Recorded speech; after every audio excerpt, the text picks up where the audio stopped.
Hey everybody, welcome to Money's No Object. I am your host, Dylan Howell. This is episode number 63 of our YouTube channel and podcast, and I could not be more excited to continue talking to you guys about personal finance topics that I think are really going to help you push forward in your financial life and in your push towards financial freedom in the long term.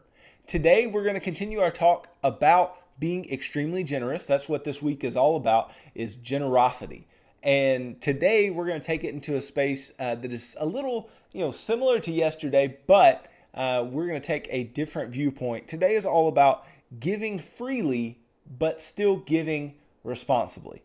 I believe that we are called to be extremely generous and that we should be able to give our money freely, but that does not mean that we shouldn't be able to take care of ourselves as well. And I don't think this is a prevailing problem for a ton of people, but I think some of us have such an issue with keeping our financial lives in balance and in order that when we decide to do something and we want to do it with all our might and we want to be extreme with our doing of it, then we can definitely get a bit out of whack. And I think that can happen with our giving as well.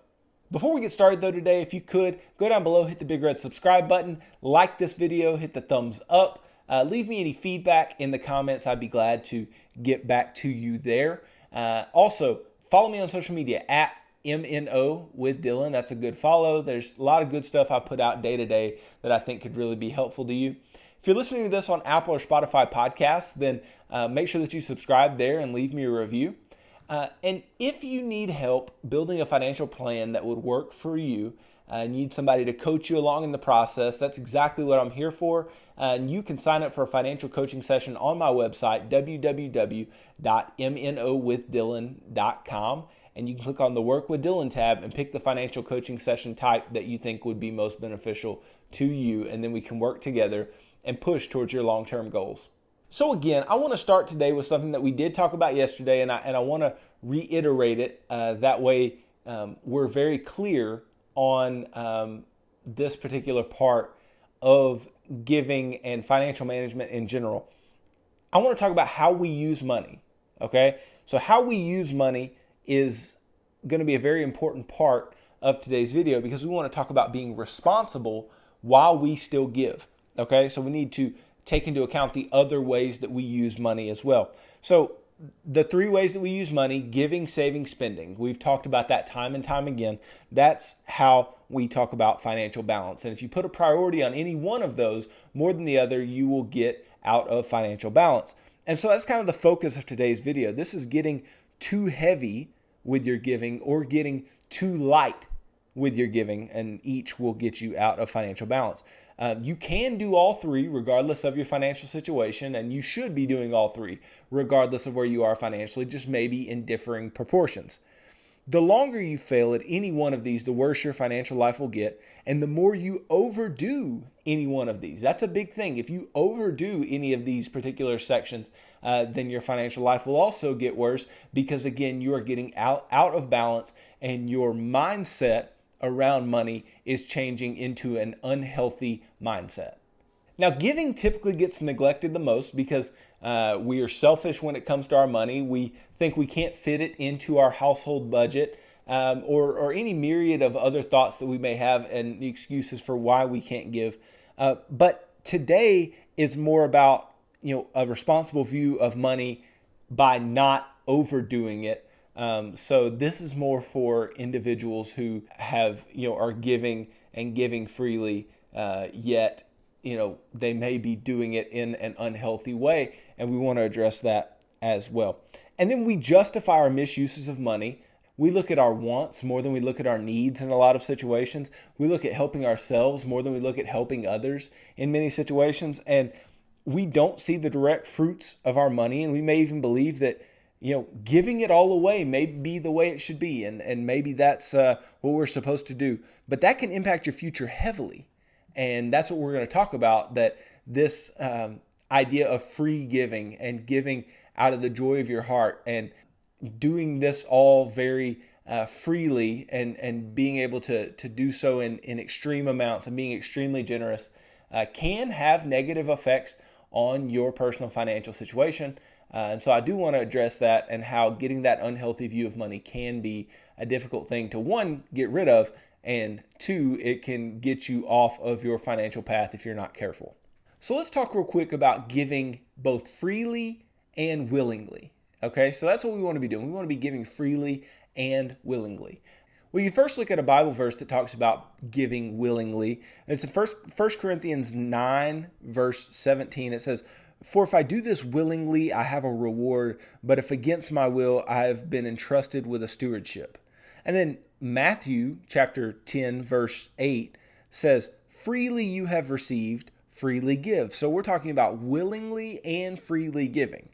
Now, the definition of willingly states that it's unforced, voluntary, of no one's will, of no one's accord. So basically, you're not being told to do it, right? Nobody's forcing you to go and give. So we want to give in that way, but we also want to give freely. And to give freely means to give undeservedly. So give even when it's not deserved that you give. Give when maybe you deserve to keep that money because you worked for it, but the individuals who you're giving to, they didn't work for it. They didn't do anything to deserve this money, yet you still give. So you want to give both willingly and freely. So willingly implies that you're cheerfully making the choice to do what someone has asked you to do, but it's not obligatory in the fact that you're forced to do it. When you're forced to do something, you don't have the will to choose. Willingly says, I have the will to choose. And then now, freely, on the other hand, implies that the giver was not given any command or asked to do it, but gave for practically no cause. So you gave even though there was no reason to give. And so God doesn't hold a gun to your head. God doesn't, say make a choice. No, God says, I want you to be willing to give. God tells us to be generous. He tells us to give. So God wants us to do it willingly, but he also wants us to be free in our giving and give to those who don't deserve and give because we don't deserve anything. We don't deserve to have what he's given us. So we should give in a way where those who receive also do not deserve. Now, this willingly and freely doesn't mean that we should give everything or nothing at all either. Because in 2 Corinthians 9:7, it says, "Give as you have decided in your heart, not reluctantly or under compulsion, for God loves a cheerful giver," right? So that's, God wants you to be joyful and cheerful and happy about giving and do it out of the joy of your heart. And we may be called to give it all away. That may definitely be the case. I would say it is more of a rarity, but it is definitely the case that you could be called to give away all that you have. But we will never be called to give nothing. And this takes me back to the widow in Mark 12, where the widow gives 2 copper coins, and it was all that she had, whereas, people were giving out of their abundance. And, Jesus said that the widow had given more than all of them had given. And that was because she made the decision to give all that she had. She freely and willingly gave what she had. And Jesus said that she would be rewarded for such giving. And so you can give it all away, but it does not mean it is always necessary to do so. It doesn't mean that everybody is called to do that.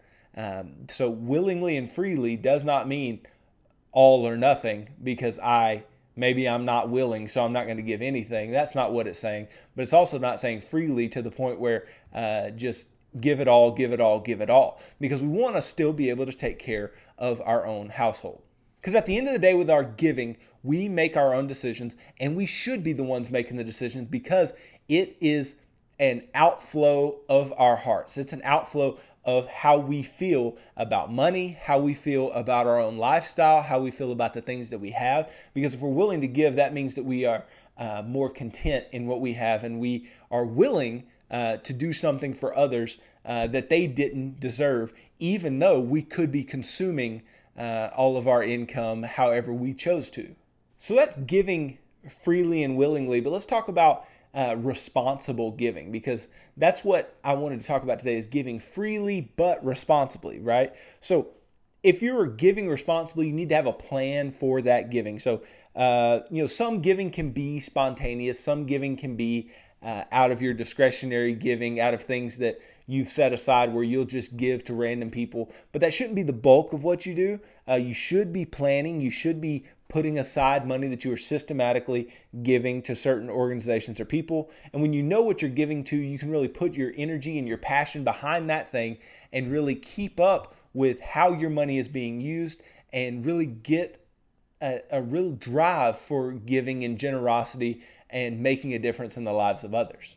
And then in having a plan, I'll know how much I'm giving. And that's so key. Why? Because if I know how much I'm giving, then I can plan the other things in my financial life that I need to do. And I won't feel broke all the time, because giving is the first thing that comes out of our income on our budget, right? And so if that is the case, then, if we plan it out, then we will know if we have enough money to pay our bills as the month goes along. Because if we don't have enough money to pay our bills, then maybe we overdid it. Now, that's not saying we can't give abundantly and freely, but we should not give to a point where we can't take care of our family in our basic needs. That should not be the case. So, you will be able to know by your planning of your giving whether or not you are out of balance and you're overdoing it possibly. Taking care of your own house first is a biblical concept. It is something that is biblical. It's proverbial. It's basically just saying, like I said a moment ago, taking care of the needs that you have. It's not about wants. It's not about luxury living. It's about taking care of the needs of your family. And to give everything away and have nothing with no plan could be a good short-term play. It could be what God calls you into. I'm not denying God's call to do radical things in your life. That's not what I'm denying. But you must make sure that your family is cared for in the long term. And God wants you to make sure that your family is taken care of in the long term. And so even though it may be the short-term play and it may be what God is calling you into, be prayerful about it. Really put a lot of contemplation into what you're doing and why you're doing it, and make sure that it is the calling of God for you to do what you are planning to do that is radical and outside of the norm with your money. So I'm not saying it's not something that should be done. I mean, it's directly in the Bible. Jesus calls the young rich man to go and sell all that he has and follow him. Well, guess what? That may be your call from Jesus as well. It may be your call from God as well. So I'm not denying that. I'm just saying make sure it's from God and not from, just you wanting to get really wired up and fired up about something without having a legitimate plan. So trust God's guidance, but don't make rash decisions in the name of generosity.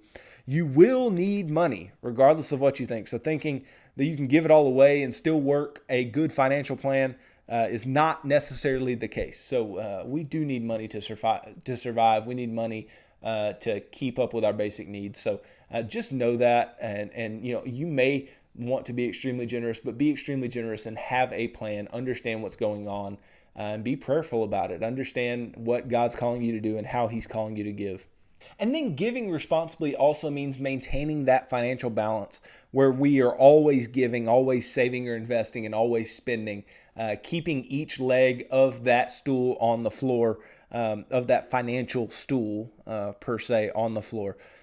Too much or not enough giving can get you out of whack in the way that you look at money. Because if you look at it and you are only, you're giving outrageous amounts, but you're not saving for retirement, or you're not spending anything on yourself, then it can cause some dissension in your family, maybe with your spouse, that you don't get to spend money on anything, that you only do things for others, or it may just make it really tight to where you can't save for retirement, and you can't save money, and you can't spend money on things that you want that are reasonable. So the giving aspect of things, if you're overdoing it, can be tough. But obviously, not doing it at all will allow you to spend and save or invest in large quantities. But that also gets you out of whack, because if you're doing that, then you're going, oh, well, I'm spending all of my money on myself. I'm only doing things for me. I'm not doing anything for others. I'm not doing anything that is outward looking, which should be a part of your financial plan, regardless of how you look at the world, regardless of your worldview, your religion, whatever it may be. You should be doing things to make the world a better place and help others out. And then, as we've already talked about, you need to be giving to things that you believe in and that you're passionate about. We talked about this yesterday. When you do this, you'll know if your money has an impact or not. And that's a responsible way to look at your money. And you can be responsible and move the money that you're giving elsewhere if it is not being impactful and your money's not being used for what you thought it would be used for wherever you were giving previously. And then this requires you to do some research, see what aligns with your values the most. And that is giving responsibly in the realest sense, because you're actually doing your due diligence and looking at the ways in which you give and whom you give to through an objective lens. And that'll really benefit you a lot in the long term. And then you may ask, well, can we even give freely and willingly while being responsible? Is that even possible? Is that something that we can do? Well, of course, you can be smart and free to make decisions at the same time. There's nothing wrong with that. Such is life. We're constantly having to make responsible decisions while still having the free reign to do whatever we want to do. So that's life. That's how we live our lives. Our money and how we give it can also fall into this particular place. So investing is not much different. So you want to invest in things that grow, and you don't want to lose all your money. Therefore, you want to have money later. And in order to have money later, you need to be very free with your investing, very outrageous and willing with your investing. But in order for you to grow your money and not lose it all, you also have to be responsible with how you invest for the long term. And so we freely invest while being responsible in the amounts and things that we choose to invest in. And that's very similar to your giving. You're giving, you freely give, but you have to be responsible about the amounts and the things you choose to give to. So it is no different in that particular way. And then spending is not much different. We're constantly making the decision between buying the things that we can afford and want versus buying the things that we cannot afford. And we can be responsible and only buy things we can afford while having the free reign to buy whatever falls within those boundaries. It's like with your budget, right? You can have money that's budgeted to be spent on things that you want, not just things that you need. And if you choose to spend that money on whatever it may be, then that was there, that was responsibly planned out. But you could buy it on, you could buy whatever you wanted to buy with that money, but it was just there for that discretionary spending for you. And your giving can be no different. You can have, giving money planned out how much you're going to give, and then still have amounts that you discretionarily give to whomever and however you choose to do so. So giving is no different than spending in that way. Then the question really comes, why do we question this idea then? Why do we question giving responsibly and giving freely so much if it's not that much different than the other things we're already doing within maintaining financial balance and maintaining our financial lives? The honest truth is we don't want to give. We don't. As people, we want to do things that are self-serving. We want to do things that are only good for us. So we don't want to give. We don't want to look around and say, where can my money make impact for other people? We want to make impact for ourselves. We're selfish in that way. And that's why we question this idea of giving freely and responsibly so much, because we think, how can I do that? Because we feel like giving is this all or nothing thing, that you're either a real generous person or you're not. No, there's spectrums of it, just like there is with saving and investing, and just like there is with spending. There are definite spectrums to people who give money away. And yet we don't feel that way because it is not something that is ingrained in us. It's not something that many of us practice on a normal basis. And that's also an issue. We don't look at money and go, giving is a natural part. That's something that we're just gonna do, which is kind of crazy, because what do we do every time we get, a paycheck? You're giving your taxes to the government, and you're giving your money to the insurance companies. And I know it's a bit different, but there is money coming out that you probably don't want to give up, but you do. And the reason that you do is because you have to. And the problem with giving is that you don't have to do it. And I think that's the way a lot of people look at it is, I don't have to do it, then why would I do it? Well, it makes such a profound difference in the way that your financial life works. You should be doing it. But they look and go, well, I understand why I have to save. I understand why I have to invest for retirement because I won't have any money if I don't. I understand why I have to control my spending and spend money on things that I need and all that kind of stuff. I understand all those things. But why do I have to give? It's very simple. If you don't, your financial life will be out of whack. You will only look at money as something that can be consumed, and you won't get the full picture of what money can do and the impact that you can make in the lives of others. And you will be an inward looking individual. You will be discontented. And that is not the way we were meant to be. We were meant to be content. We were meant to be outward looking and to help others in any way that we can. And that's why giving is so paramount. I mean, just naturally, this is not a muscle that people work very often. You ever, you go to the gym and you notice that not many people do a bunch of leg work. Why? Because leg days are hard and you have to walk on those things all day and you have to feel that pain if you go through that workout. And so if you feel the pain of leg day and you're walking around, you're reminded of the pain of leg day. Well, it's because you probably don't work those muscles much if you're really struggling. Now, don't get me wrong, you can be sore just from normal workout, but I'm talking about you don't ever work your legs and you get in there and you work them and you're hurting. Why? Because you don't work those muscles. Well, in the same way, if you go and you work this muscle of giving for the first time, it's going to be painful. It's going to be, kind of like pulling teeth. You're like, why am I doing this? What am I doing this for? And just like going to the gym, you may be really excited, like, yeah, I'm going to go and I'm going to do leg day. But when it's over, you may go, well, that was a letdown, or that kind of stinks. But it's because you haven't flexed that muscle. You haven't worked that muscle yet. And so you're uncomfortable with this idea of giving to others. You're uncomfortable with this idea of giving to organizations and things that could use your money for good. We can give freely and responsibly in the same way that we spend and save responsibly. So naturally, this giving is just another use of money, obviously. Just another use of money. Look at it as such. There's a reason I call the financial balance a three-legged stool, because without all the legs being the same length and without all the legs being there and being intact, then you're going to fall off that stool. And so you need all three, and it's just another use. It's tied to religion, so you feel weird about it, right? So my background for wanting to give freely comes from biblical principles.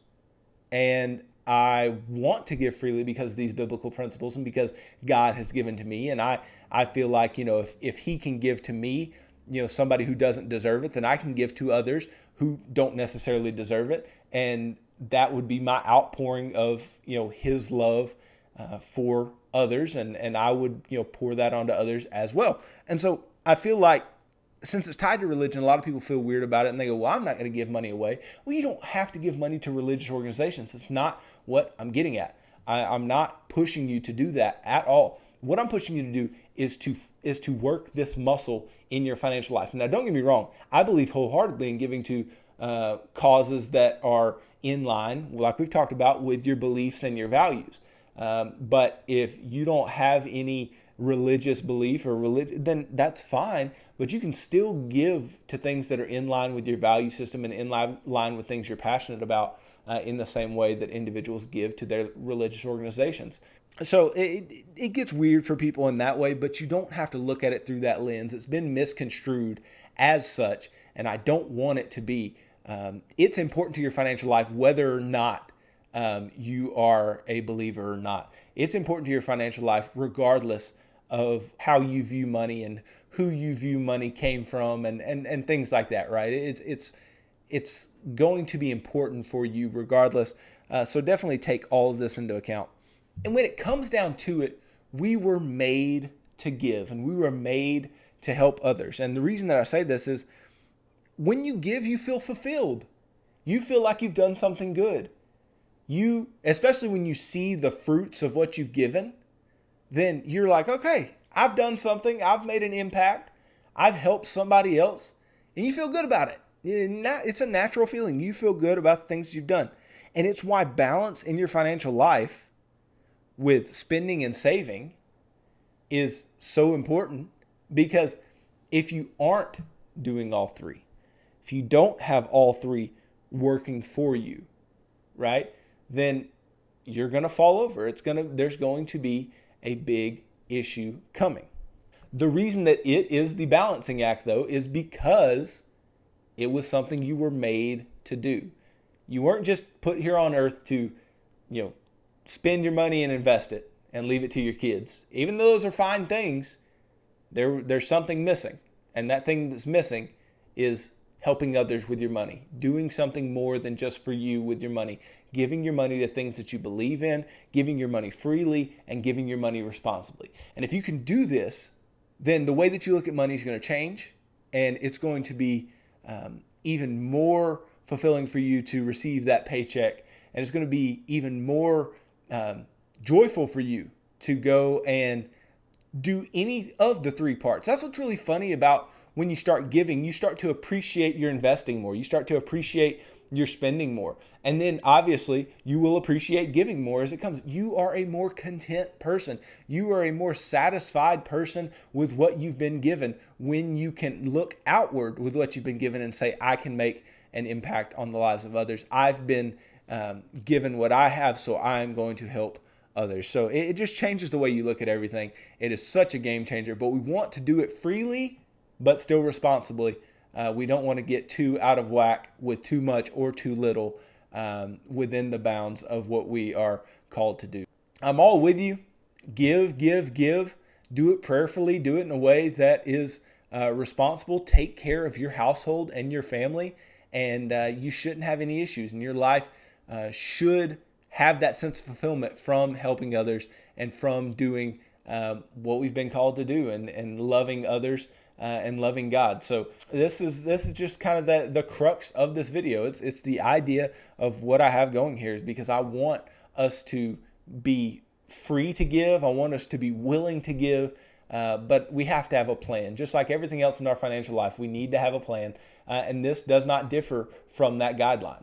And I'm keenly aware that a lot of people listening might not systematically give and might not have generosity as a part of their budget on a consistent basis. And this is not shaming. It's just saying that if you put it in with the other two uses of money, the way that you view money changes. And if you put it in with the other two uses of money, your fulfillment from what you have and your fulfillment from your helping of others will definitely change. So I just implore you to do that. And it just helps you to remain financially healthier in the long term in your financial life.